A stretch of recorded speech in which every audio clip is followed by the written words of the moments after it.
James Harden. Sometimes he's just so hard to watch. Game 6 and Game 7 versus the infamous Warriors, it was just hard to support it. Sometimes, though, you can hardly stop watching.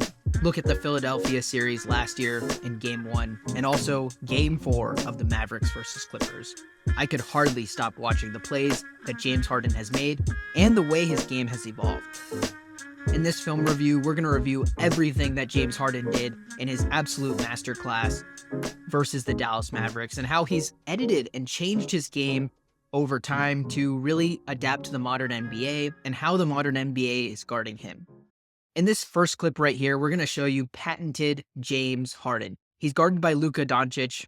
The Clippers are up big, almost up 30 points at this point, and everything seems to be going right. They end up going up by around 31 in this game, but the Mavericks end up crawling back and making it a close game.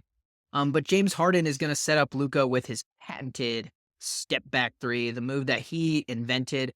And Luka Doncic actually gets a pretty good contest on this ball. But obviously, James Harden and the whole Clippers team at this point, honestly, we're just cooking with Crisco and we're super hot. Now, this is kind of one of the first plays where we're going to see James Harden actually editing his game and show you kind of some of the evolution of his game that was clear in this Game 4 where he definitely needed to score more without Kawhi Leonard on the floor. So we're going to have Terrence Mann kind of coming up here, presumably to set a screen onto Josh Green to get Luka Doncic switched onto James Harden. James Harden's obviously very comfortable with the matchup of Luka Doncic on James Harden, but James Harden rejects the screen as he feels like there's a little bit of room for him to drive towards the paint, because if he can get in front of Josh Green, you see there's a mountain of space right here, and it's a great place for James Harden to potentially drive and get a layup.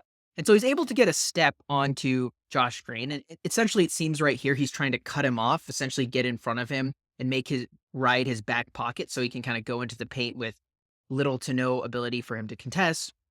But Josh Green does a nice job of kind of staying with him all the way, keeping his hands up. But James Harden does a nice job of he likes to take the step back three around here, but he takes a little step back mid-ranger. And I feel like that little difference in his game right now shows you his awareness of, hey, I can't always be taking layups and threes. Sometimes the mid-range shot is going to be the best percentage shot in terms of the one I can make because people just aren't going to be guarding it. And you saw Josh Green there didn't really guard that shot whatsoever. All right, now it's game time. It's money time. It's when James Harden usually disappears time. There is 4 minutes left in the fourth quarter. Score is tied 100-100. The Clippers were originally up 31. Now they're up 0 points. And James Harden is being guarded by Luka Doncic. Presumably here, it seems like they wanted to run Paul George through this action to maybe potentially get him an open shot by the wing position, but also probably to make Luka Doncic a little bit unsettled. Luka, though, seems pretty settled onto this matchup, and he puts his hands up, and James Harden knows right now it's time to cook. I think he tries to get right past Luka Doncic, and you see immediately he does that. It seems like the plan here for Luka initially was just to wall him off of the paint, but that immediately fails as James Harden, who is probably slower than he was like 3 or 4 years ago or back in the Houston days, but is still able to get right by. And it seems like Kleba's mission right here and the scouting report's mission is, okay, if James Harden gets close to the restricted circle, we're going to contest him because he loves to shoot layups. But if he's in this mid-range kind of area between these two kind of areas with this line I'm drawing, we're not going to contest him. We're going to kind of leave that up to Luka Doncic or the player who is originally on him. And I think this is a scouting report that James Harden is now very familiar with. So he puts up this floater. It's a nice floater off the glass. He's running fairly full speed, but very much under control.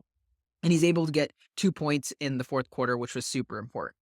Now they set up James Harden onto Maxi Kleber. I think this is just not a great matchup as well. Maxi Kleber's usually the 5 for this team, and they decide to go to small on the Dallas Mavericks at this specific point. And so there's really no rim protection now for the Dallas Mavericks when they're playing small and with Maxi Kleber on James Harden. So James Harden knows that, hey, I just got to get by Kleber and I pretty much have it open. So he sets him up here nicely. He kind of tries to do a quick blow by. Kleber does a good job of really kind of digging in and trying to prevent him from getting a lot of ground on him. But James Harden does this nice little hesitation move. And what you see right here is Kleber's hips initially kind of go a little bit back. He thinks, oh, maybe James Harden's going for the step back three. And I think that thought crosses his mind, And so it causes him to slow up a little bit and completely stop his legs. But this allows James Harden to get right around, and then he's able to kind of get up over PJ Washington. Not a traditional shot blocker. He did do a good job of contesting,